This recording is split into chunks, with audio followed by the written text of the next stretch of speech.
A field trip overseeing a Humor Gear bus guide's progress turns to revelations of a past tragedy as Aruto meets a student whose father was supposedly the cause of the Daybreak incident.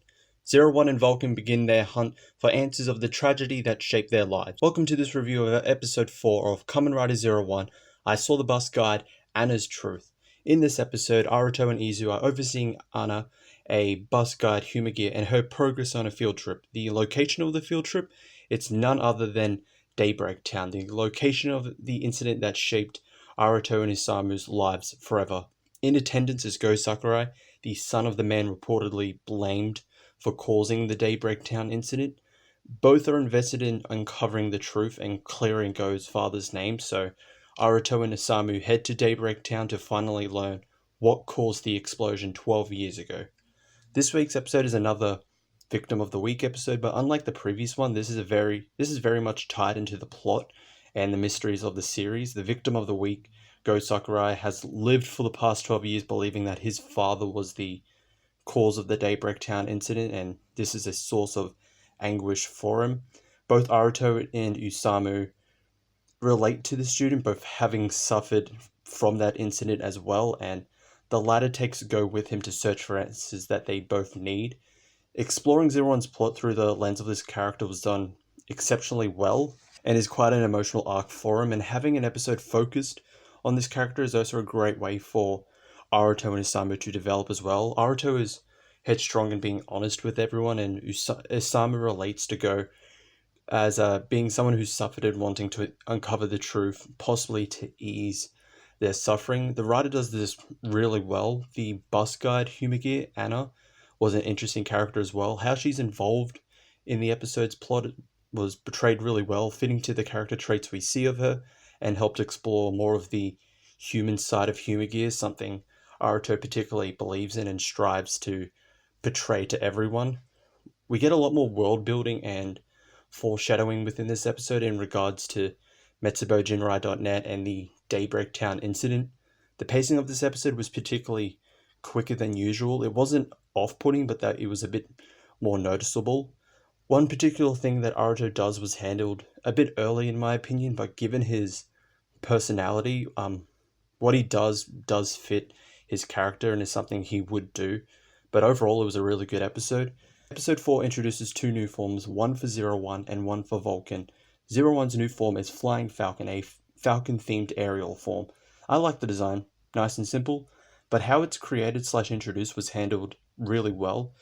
Izu, if you notice, Izu is always there when Aruto transforms. She's always by his side. There is actually another reason why she's there.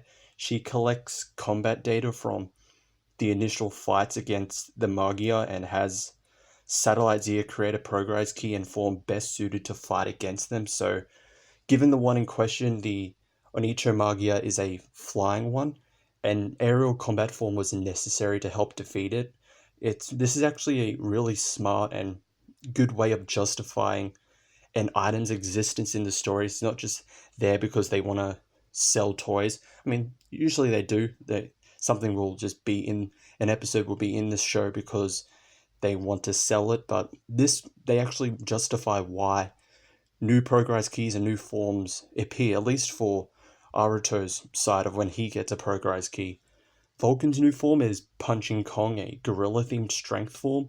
This is probably my favorite new form so far. That I really like the design. The coloring works really well with the base undersuit design of Vulcan. It's a good form that had a, ironically, strong debut. Both Flying Falcon and Punching Kong's fight scenes were really good as well. Overall, the cinematography and choreography was really good this week, especially in the debuts of the aforementioned forms. We also get our first look at the fourth Kamen Rider of the series, Kamen Rider Horobi. I'm probably going to wait until we get a proper introduction to this character, as this is kind of a sneak peek foreshadowing of him, but I do like initially so far that each rider, despite being in the same series, has a design that differentiates between like each quote-unquote faction. So like Zero One has the hidden Zero One driver. His suit, when he changes forms, the base suit doesn't disappear. With Vulcan and Valkyrie, they use the shot riser. Their base suit are both the same, but the form will be different, and the form will disappear when they change into a different form. With Horobi and then the future Kamen Rider Jin, their primary color is actually their base suit, not the other way around. The form isn't their primary color. But I really like that the decision to do this, that despite the fact they're from the same series, each rider is separated from one another design-wise to show kind of the factions within this series.